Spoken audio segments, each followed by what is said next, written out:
Now, Russia should be thrown out of the UN Human Rights Council over its role in Syria, and that's the call that's been made by a large group of NGOs.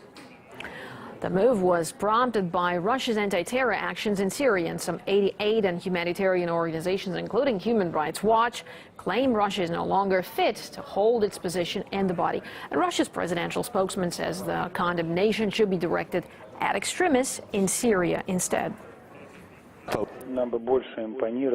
It would be much better if these organizations behaved more actively amid those atrocities that the militants and terrorists have been committing in Syria for the past several years. The activities of these NGOs would be more convincing and reliable if they would be as consistent and firm in condemning the terrorist actions and supporting those who actually fight these terrorists.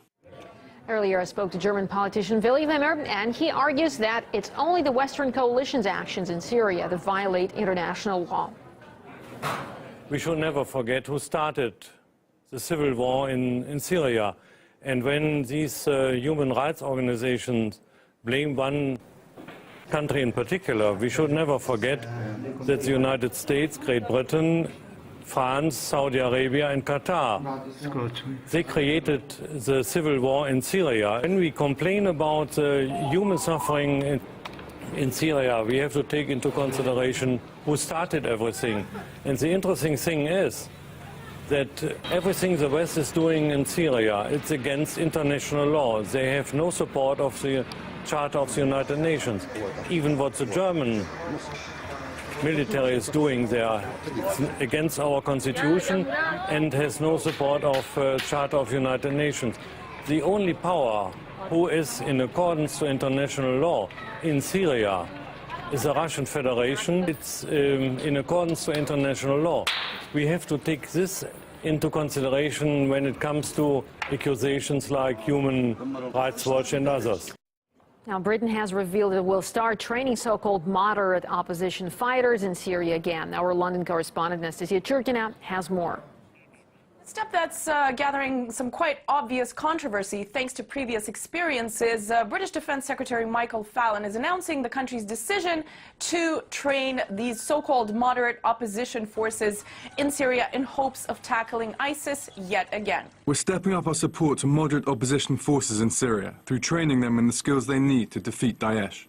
Well, the initial plans include sending just 20 military personnel for this operation, but this number is expected to grow, presumably in case of success. And this is where the big problem comes in because, of course, all along the West has had major difficulty distinguishing between the moderate and not so moderate opposition groups. There's no certainty that whoever they're training is not going to end up defecting and joining ISIS, and there are no guarantees that weapons don't end up in the wrong hands. Despite this, we're hearing the Ministry of Defense here in London saying they're going to carefully vet all the volunteer opposition trainees and teach them things such as international humanitarian law, among other things. But of course, these big questions remain. We do know that in the past, this kind of program has essentially failed, where the Pentagon had requested Britain to join a similar scheme. And just last year, that program wrapped up being nothing short of a fiasco.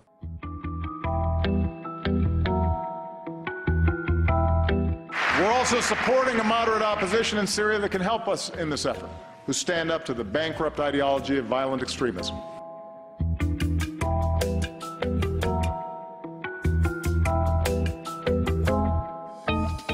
Can you tell us what the total number of trained fighters remains? It's a small number, and the ones that are in the fight is we're talking four or five. Let's not kid ourselves, that's a joke. We have to acknowledge this is a total failure. It's just a failure. This train and equip program has not, frankly, lived up to what we initially thought. The program hasn't lived up to expectations. That's an understatement, isn't it? And Germany's on high alert after police warn of an imminent terror threat. And more on that right after the break.